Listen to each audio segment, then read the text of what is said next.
देव खजानाथ श्री पार्श्वनाथ भगवान की सम्मेद शिखर सिद्ध क्षेत्र की जय। चारित्र चक्रवर्ती प्रथमाचार्य श्री शांति सागर जी महाराज की जय।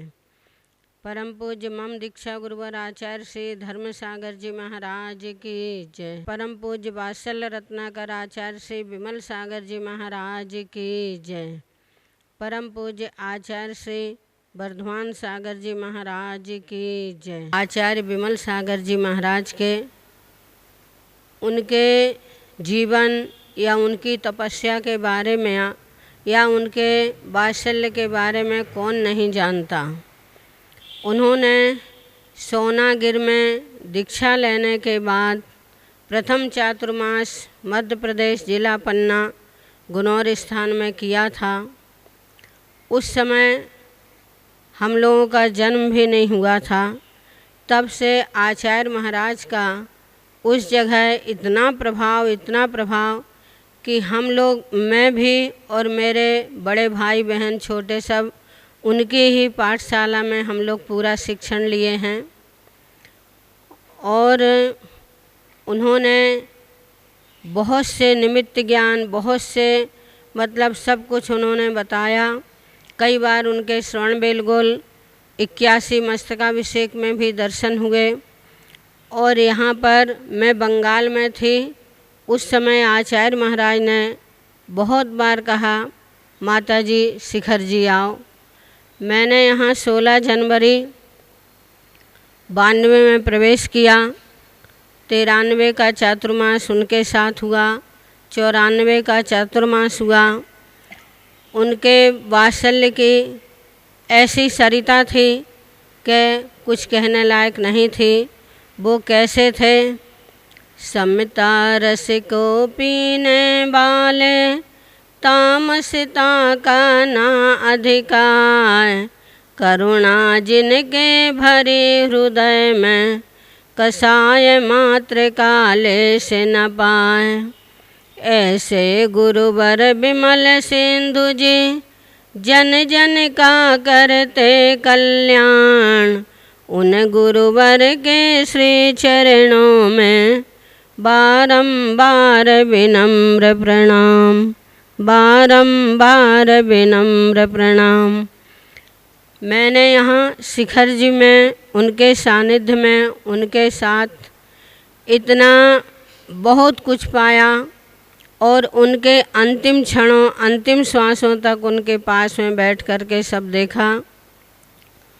उन्होंने इस दिसंबर के महीने में, जब वो चातुर्मास के बाद में पहाड़ की 3 वंदना और पहाड़ की 3 परिक्रमा किया करते थे, उन्होंने पहली परिक्रमा, पहाड़ की परिक्रमा 3 दिसंबर को गए और दूसरी परिक्रमा 21 दिसंबर को हुई, 22 को वापस आए। और तीसरी परिक्रमा आचार्य महाराज की 29 दिसंबर की पक्की जाने का पक्का था। सारे लोग उस परिक्रमा के लिए यहाँ अपार समुदाय यहाँ पर आया हुआ था। और 29 दिसंबर की परिक्रमा के पहले ही 1-2 दिन पहले थोड़ा सा ही बुखार आया और आचार्य महाराज उसी प्रकार तेरापंथी आदि के जैसे सब दर्शन करते थे किए। और आचार्य महाराज एक दिन, हम लोग सभी साधु ऊपर में बैठे हुए थे, थोड़ी सी उनकी औषधि वगैरह में देर थी तो हम सब भक्तांबर बोलने लगे। 28 दिसंबर को तो आचार्य महाराज भी हम लोग के साथ में भक्तांबर बोलते रहे। उसके बाद चर्या को उठे, जो कुछ भी उन्होंने औषधि आदि ली। उसके बाद में 29 दिसंबर को स्थिति उनकी गंभीर रही। शाम को प्रतिक्रमण करते हुए हम लोगों का सभी का प्रतिक्रमण पूरा हुआ, एक थोड़ा सा बाकी था। उस समय आचार्य महाराज की स्थिति ऐसी बन गई कि कलकत्ता के वैद्य थे और सब उनके जो भक्त लोग थे वो यहाँ थे। बस वो थोड़ी देर में प्लस नाड़ी और पेशर देखते रहते थे।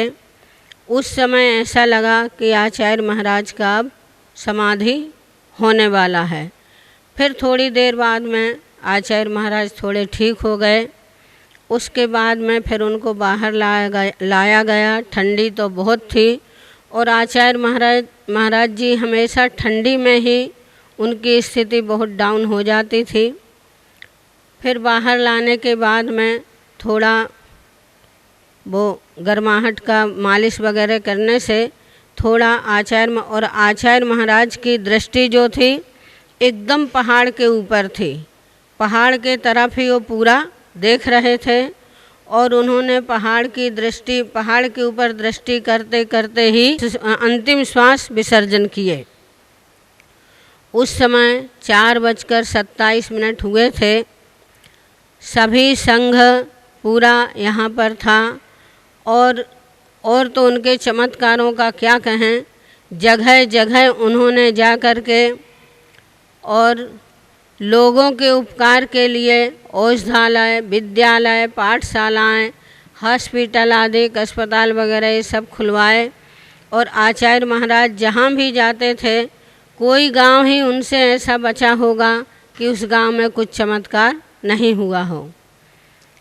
एक दिन और आचार्य महाराज की महिमा, आरती होने के बाद में आचार्य महाराज लेटते, फिर श्रावक लोग क्या लगा रहे, क्या कर रहे, उनको कुछ भी मालूम नहीं। बैयावृत्ति करते समय 11 बजे उठ के बैठ जाते। 11 बजे से 4 बजे तक उनका पूरा एक एक मोटे मोटे शास्त्र एक एक रात में 2-2, 3-3 पूरा कर लेते थे। और कम से कम 200 मालाएँ उनकी थी। और रोज़ पूरा मतलब आज हम लोग तो प्रमाद भी कर जाते हैं, पर वो पूरी मालाओं को रोज़ फेरते थे, जिससे ही उनका। और उस दिन भी महाराज ने कहा था कल आना। एक पूरी लाइन लगी हुई थी दोनों तरफ से, उनके हॉल के बाहर लोग खड़े हुए थे पूछने के लिए।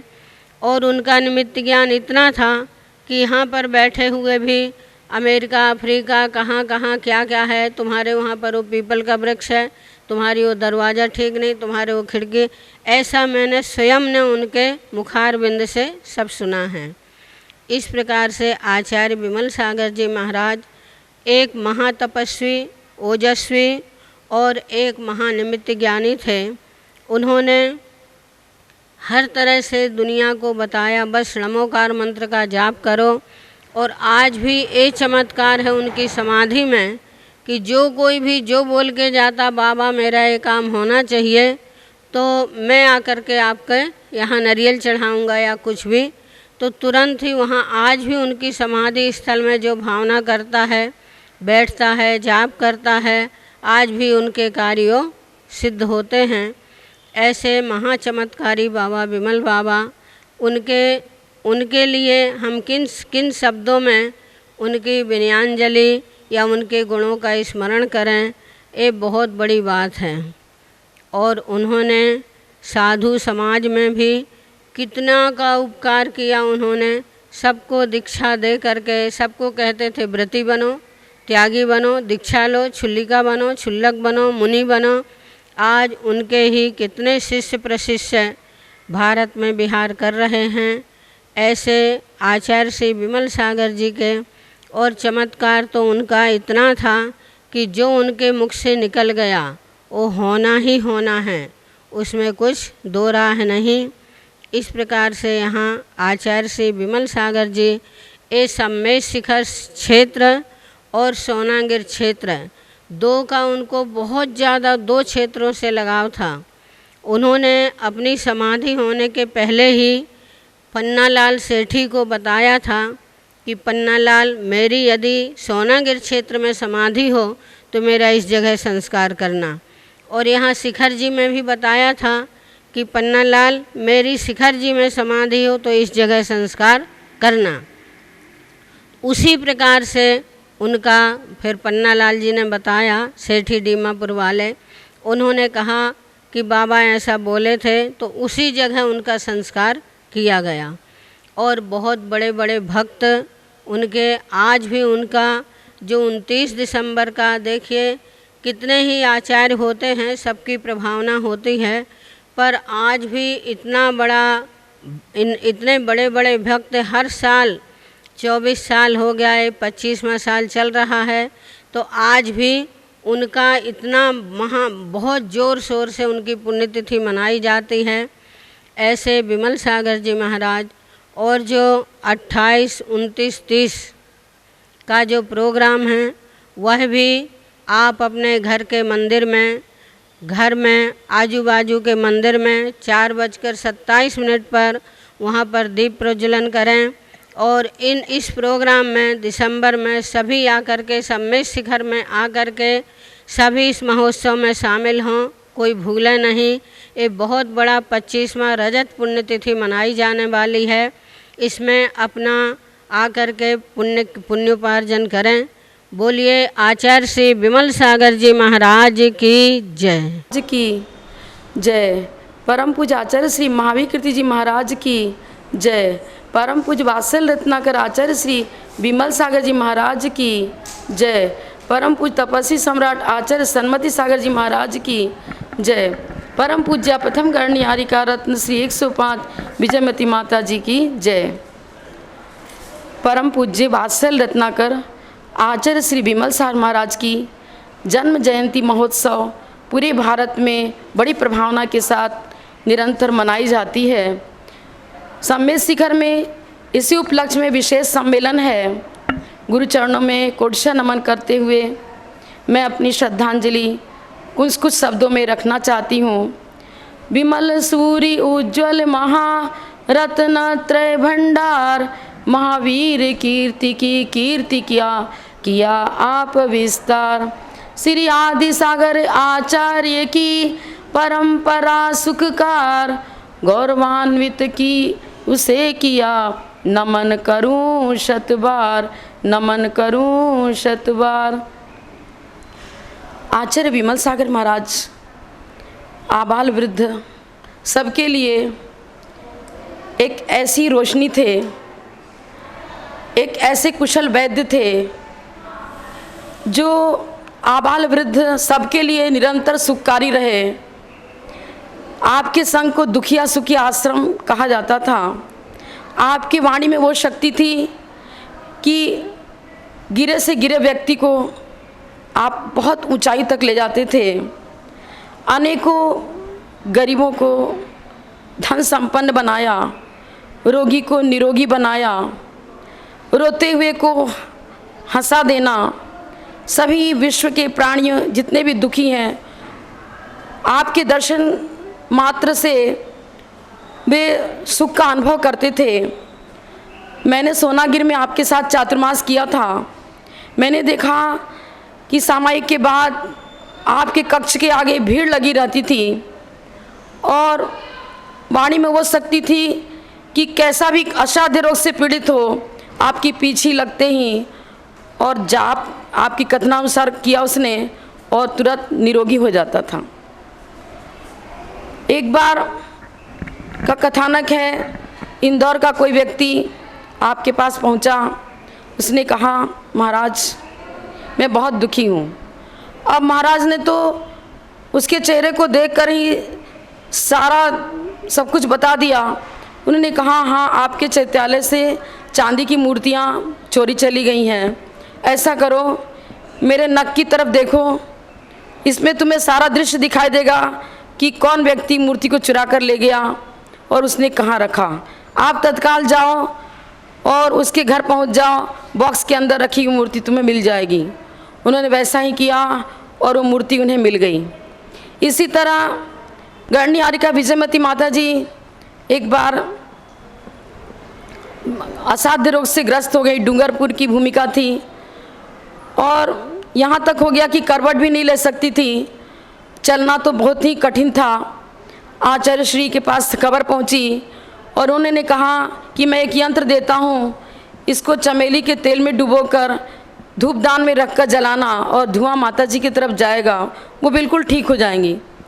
वैसा ही हुआ और माता जी बिल्कुल स्वस्थ हो गई। आचार्य श्री ने कहा उस स्थान को छोड़ दो और फिर आपको कोई तकलीफ़ नहीं आएगी। तो उनकी वाणी में वो शक्ति थी कि जिसको जो बताया उसका हर कार्य सिद्ध होता था। तो और मुझे तो सही पूछो तो इस मार्ग पर लाने का प्रथम श्रेय आपको ही रहा। मैं बहुत डरती थी कि मुझे दीक्षा नहीं लेना है, क्योंकि मुझसे भूख प्यास सहन नहीं होती थी। आचार्य श्री ने कहा नहीं, तू दीक्षा ले, 5 वर्ष के अंदर तेरी दीक्षा अवश्य हो जाएगी। और वो वाणी फलित हुई। मैं जब 5 वर्ष तक तो मैं ब्रह्मचारिणी रही संघ में, अचानक मेरे भाव कडलूर पहुँचते ही ऐसा भाव हो गए कि मैं भी दीक्षा लूँ। और मैंने सहजी केस रोज कर लिया और चुलिका दीक्षा लिया। पुनः कुछ समय के बाद आर्य का दीक्षा हो गई। तो उनकी वाणी में वो शक्ति थी जो पाषाण को भी भगवान बना दे। मुझ जैसे रफ चट्टान को इस मार्ग में लाने का प्रथम श्रेय आचार्य श्री विमल सागर जी को रहा। तदनंतर गणनी आर्यिका विजयमती माता जी ने मुझे दीक्षा शिक्षा देकर एक उच्च पद पर पहुंचा दिया। वास्तव में मैं योग्य नहीं हूँ, लेकिन गुरुओं की का प्रभाव होता है कि वो रफ चट्टान को भी भगवान बना देते हैं। तो मैं कहाँ तक उनका गुणानुवाद करूँ, मुझ में वो क्षमता नहीं। शब्द अल्प हैं और गुण बहुत हैं। तो मैं उनके चरणों में कोटसा विनयांजलि श्रद्धांजलि अर्पित करते हुए विराम लेती हूँ और ये भावना भाती हूँ कि आप जहाँ कहीं भी हों मुझे ऐसा आशीर्वाद दें जो अपने निरंतर रत्नत्रय का पालन करते हुए शेष समाधि को सिद्ध कर अपने व्रतों को सार्थक कर सकूँ। इतना ही कहकर मैं विराम लेती हूँ। जय बोलो परम पूज्य आचार्य श्री विमल सागर जी महाराज की जय। पूज्य गुरुदेव विमल सागर जी के चरणों में शत नमन। हे गुरुवर, लाखों सन्मार्ग लगाए तुम, लाखों शिव मार्ग बताए तुम, लाखों लाखों का कर कल्याण, कर चले एकदम तुम प्रयाण। हे विमल सागर शत शत प्रणाम, वात्सल्य मूर्ति गुरुवर प्रणाम। आचार्य श्री विमल सागर जी की 25वीं पुण्यतिथि अंतर्राष्ट्रीय स्तर पर 28, 29, 30 दिसंबर को श्री सम्मेद शिखर जी में मनाई जा रही है। आप सभी से अनुरोध करती हूँ कि अधिक से अधिक संख्या में सहपरिवार पधार कर इस आयोजन को महोत्सव का रूप देने का साकार करें और अधिक से अधिक संख्या में पधारें। जय जिनेंद्र।